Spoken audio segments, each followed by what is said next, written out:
একজন বাবা মরণঘাতী যুদ্ধের মাঝে সবকিছুকে একটা খেলায় পরিণত করে শুধু তার ছেলেকে বাঁচানোর জন্য। কিন্তু এই খেলায় আছে মাত্র একটা নিয়ম, ধরা পড়া যাবে না। স্বাগতম স্টোরি এক্সপ্লেইনড বাংলাতে, যেখানে গল্পগুলো জীবন্ত হয়ে ওঠে। গল্পটা শুরু হয় ইতালির এক শান্ত সুন্দর শহরে, যেখানে জীবন ছিল সহজ আর স্বপ্ন ছিল বাস্তব। এই শহরেই আসে গুইদো, একটা ভালো জীবনের আশায়।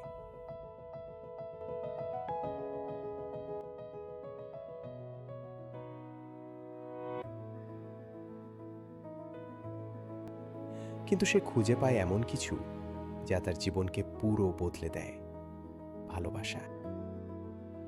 সে ডোরা নামের এক মেয়ের প্রেমে পড়ে আর তার জীবনটা বদলে যায়।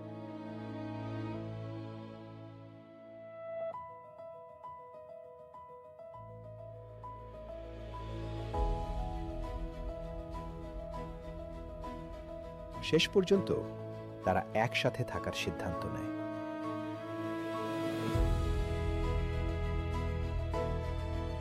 তারা বিয়ে করে এবং শুরু করে নতুন একটা জীবন, একটা ছোট ঘর, ছোট ছোট সুখ আর একসাথে কাটানো প্রতিটা মুহূর্ত।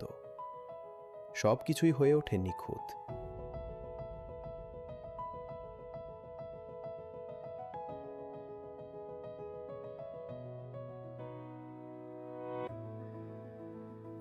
এরপর তাদের জীবনে আসে তাদের ছেলে জশুয়া। সে শুধু তাদের সন্তান না, সে হয়ে ওঠে তাদের জীবনের সবচেয়ে বড় আনন্দ। কিন্তু সব সুন্দর গল্পের মতো এখানেও আসে একটা অন্ধকার সময়। শুরু হয় দ্বিতীয় বিশ্বযুদ্ধ, যার দিকে ছড়িয়ে পড়ে ভয়। মানুষ হারাতে থাকে তাদের ঘর, তাদের স্বপ্ন, তাদের প্রিয় মানুষদের। শান্ত শহরটা ধীরে ধীরে হয়ে ওঠে এক ভয়ঙ্কর জায়গা। একদিন গুইডো আর তার ছোট ছেলেকে ধরে নিয়ে যাওয়া হয় শুধু ইহুদি হওয়ার কারণে। তাদের তুলে দেওয়া হয় এক ট্রেনে, যা যাচ্ছে এক অজানা অন্ধকার ভবিষ্যতের দিকে। কিন্তু ডোরা, সে চাইলে থাকতে পারত নিরাপদে, কারণ সে ইহুদি না, সে জার্মান। তবুও সে সেই নিরাপত্তা বেছে নেয় না। সে নিজের ইচ্ছায় তার পরিবারের সাথে যাওয়ার সিদ্ধান্ত নেয়, কারণ তার কাছে ভালোবাসা মানে শুধু সুখে থাকা না, ভালোবাসা মানে একসাথে থাকা।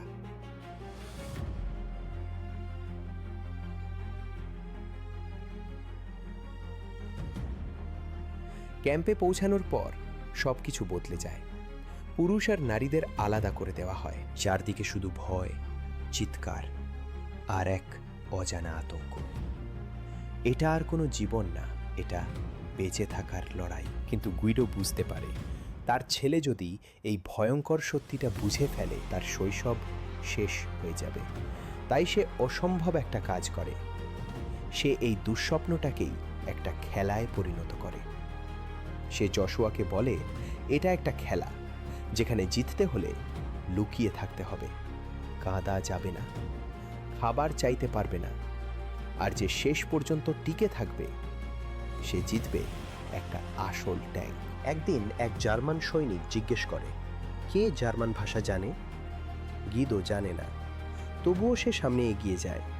সে দোভাষী সেজে ছেলেকে নিজের মতো করে খেলার নিয়ম বোঝায়। সে জানত, যদি তার এই চালাকি জার্মান সৈন্যরা বুঝে ফেলে, তাহলে তার মৃত্যু নিশ্চিত।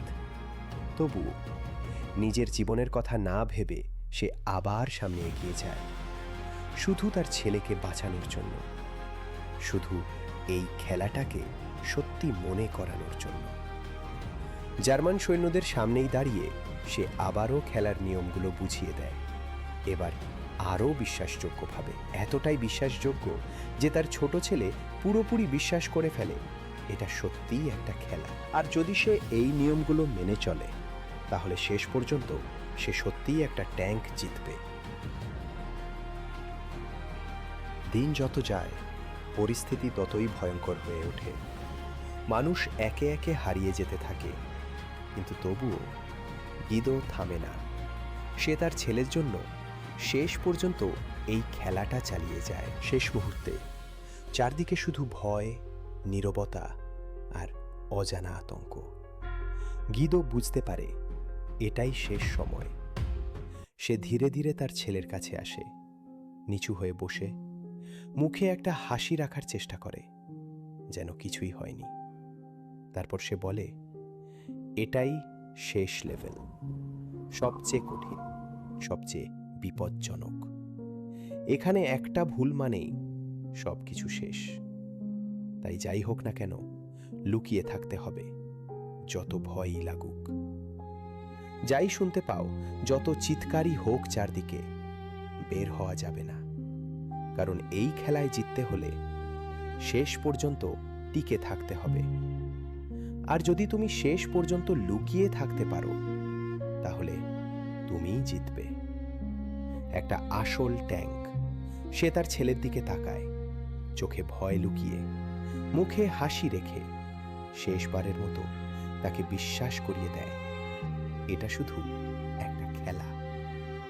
কিন্তু বাস্তবে এটাই ছিল তার শেষ চেষ্টা, তার ছেলেকে বাঁচিয়ে রাখার।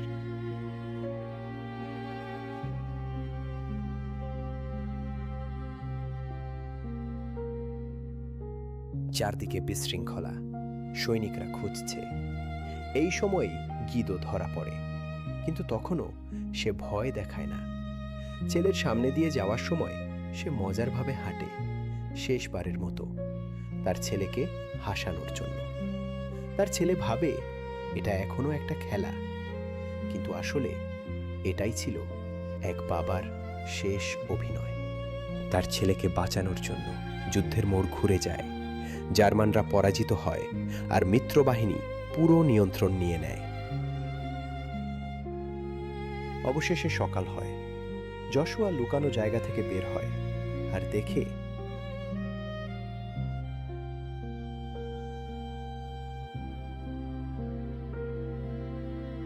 একটা ট্যাঙ্ক, একটা আসল ট্যাঙ্ক। সে ভাবে সে জিতে গেছে।